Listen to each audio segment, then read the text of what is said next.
Hello दोस्तों, क्या हाल है। तारीख आज 17 अप्रैल, दिन बुधवार और हिंदी तिथि चैत्र शुक्ल पक्ष की नवमी है। तो चलिए बढ़ते हैं, आज की तमाम बड़ी खबरों पर नज़र डालते हैं।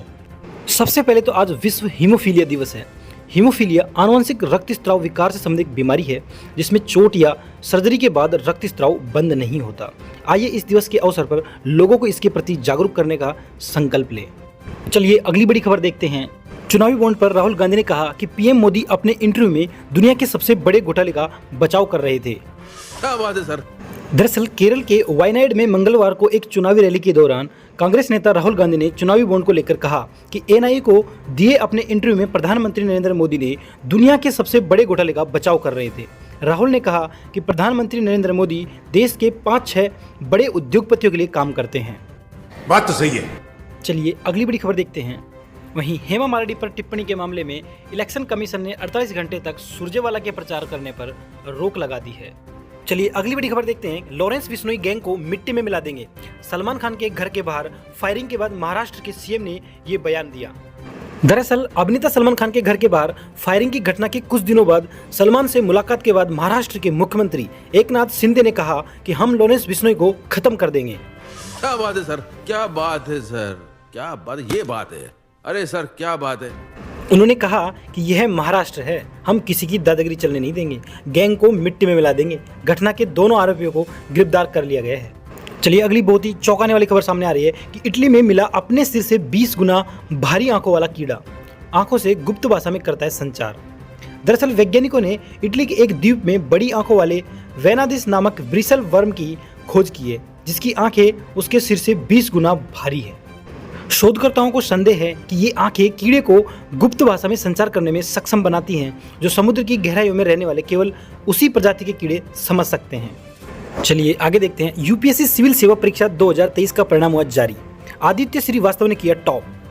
संघ लोक सेवा आयोग यूपीएससी ने मंगलवार को सिविल सेवा परीक्षा 2023 के नतीजे घोषित कर दिए हैं। परीक्षा में आदित्य श्रीवास्तव ने टॉप किया है। वहीं दूसरे स्थान पर अमिनेश प्रधान और तीसरे पर डी अनन्या रेड्डी है। यूपीएससी सिविल सेवा प्रारंभिक परीक्षा 28 मई 2023 को हुई थी, जिसके नतीजे 12 जून 2023 को जारी हुए थे। और मंगलवार को यूपीएससी 2023 का अंतिम परिणाम जारी हुआ है, जिसमें आदित्य श्रीवास्तव ने टॉप किया है।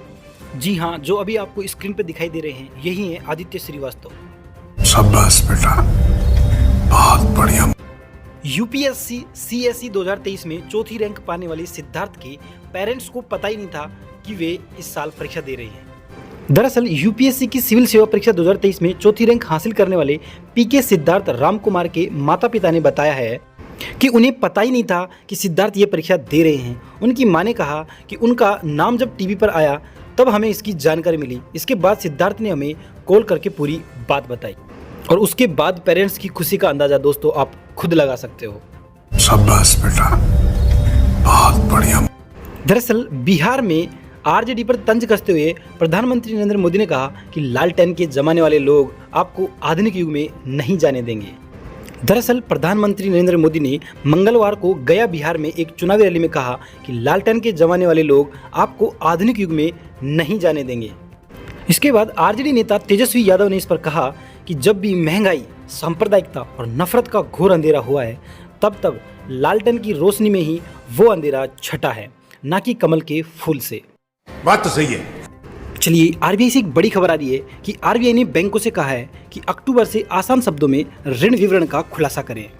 दरअसल आरबीआई ने बैंकों से 1 अक्टूबर से ग्राहकों को ब्याज दरों और अतिरिक्त लागत सहित सभी ऋण शर्तों का विवरण देने वाले की फैक्ट स्टेटमेंट यानी केएफएस प्रदान करने को कहा है, जिसमें कि केएफएस को ऐसे डिजाइन किया गया है जिससे ऋण लेने वाले सभी आसानी से समझ सके। केएफएस में शिकायतों के लिए कॉन्टैक्ट डिटेल्स की भी जानकारी होनी चाहिए। यूपीएससी के परीक्षा परिणाम के बाद एक बहुत बड़ी घटना सामने आई है, जिसमें एक कैंडिडेट ने 12 प्रयास किए, उसमें से 5 इंटरव्यू के लिए चयन हुआ, लेकिन उसका चयन नहीं हुआ, अंतिम रूप से चयन नहीं हुआ।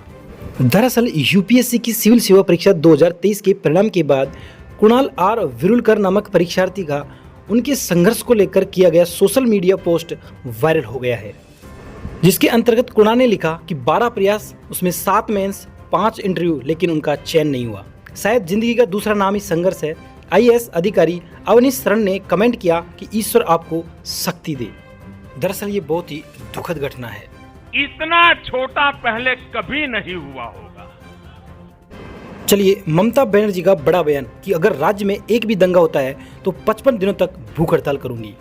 दरअसल हिंसक घटनाओं को लेकर चुनाव आयोग द्वारा हटाए गए मुर्शिदाबाद पश्चिम बंगाल के डीआईजी को लेकर मुख्यमंत्री ममता बनर्जी ने कहा है, उन्होंने कहा कि राज्य में एक भी दंगा होगा तो 55 दिनों तक चुनाव आयोग कार्यालय के बाहर भूख हड़ताल करूंगी। उन्होंने कहा कि बीजेपी के निर्देश पर डीआईजी बदले गए हैं, अब मुर्शिदाबाद में दंगे होंगे तो चुनाव आयोग की जिम्मेदारी होगी।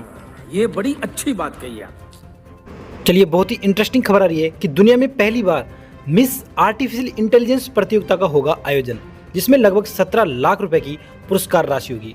वर्ल्ड एआई क्रिएटर अवार्ड्स के तहत दुनिया में पहली बार AI beauty pageants miss AI का आयोजन होगा, जिसमें $20,000 यानी कि लगभग 17 लाख से अधिक की पुरस्कार राशि दी जाएगी।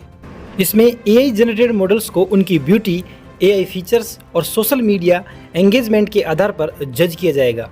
मिस एआई का खिताब जीतने वाले एआई क्रिएटर्स को भी पुरस्कृत किया जाएगा। चलिए, अगली बड़ी खबर देखते हैं कि सिर्फ 4 बंदरगाहों से मालदीव को जरूरी सामान निर्यात करेगा भारत। विदेश व्यापार महानिदेशालय ने एक अधिसूचना जारी कर कहा है कि मालदीव को जरूरी सामान के निर्यात की अनुमति केवल मुद्रा सी पोर्ट, इसके अलावा तूतीकोरिन सी पोर्ट, नावा सेवा सी पोर्ट और आईसीडी तुगलकाबाद से दी जाएगी। गौरतलब है कि 5 अप्रैल को भारत ने मालदीव सरकार की अनुरोध पर 2024-25 के लिए कुछ जरूरी वस्तुओं के निर्यात की अनुमति दी थी। चलिए, अगली अंतर्राष्ट्रीय खबर आ रही है। इजराइल ने कहा है कि इससे पहले कि बहुत देर हो जाए हमें ईरान को रोकना होगा।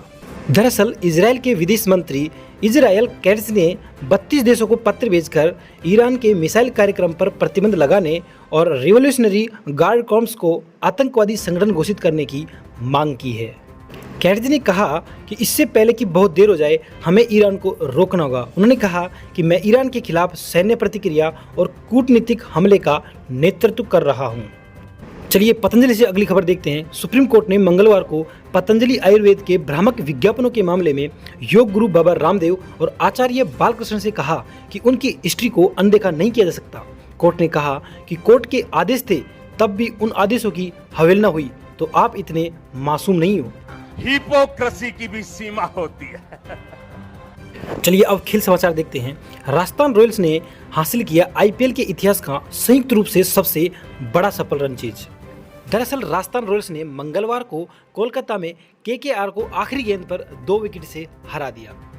जोस बटलर के 107 रनों की बदौलत, जो कि महज 60 गेंदों में बनाए थे, राजस्थान रॉयल्स ने 224 रनों का लक्ष्य हासिल कर लिया। मेरा ये चैनल सब्सक्राइब करें और मेरे हर अपडेट आपको मिले, इसके लिए बेल आइकन जरूर दबाइएगा। तो करना, करो फिर।